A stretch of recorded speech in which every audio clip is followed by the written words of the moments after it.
কিছু কবর দেখলে মনটা জুড়িয়ে যায়। এত সুন্দর ফুলের বাগান দিয়ে সাজানো, কিন্তু এই যে দেখেন এখানে কত সুন্দর হয়ে রয়েছে কবরগুলা, দুগলাদা গাছ দিয়া ভরা। কে জানে কার কবরে কেমন হবে। এখন আমি তো দেখতাছি যে কবর কত সুন্দর, আর এই কবর এত সুন্দর করে কি লাভ? মানে আপনি মারা যাওয়ার পরে যদি দেখেন আপনার কবরে থাকে আগুনের তাপ, কোনো কিছুরই মূল্য নাই, এগুলো মূল্যহীন। মানুষের জীবনটা আসলেই মূল্যহীন। আর এই যে লোকটি, তিনি হচ্ছেন শেষ ঠিকানার কারিগর।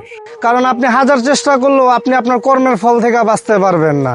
আপনি দেখেন, বাইচ্চা দেখেন যে আপনি চিরস্থায়ী থাকতে পারেন কিনা, কোনো কিছুই না।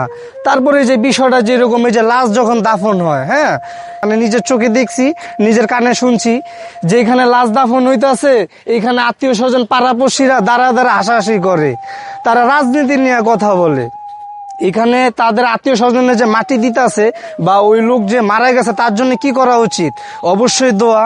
আর এখানে তারা কি করে? রাজনীতি নিয়ে কথা বলে। এটা কি কোনো মানে হইল?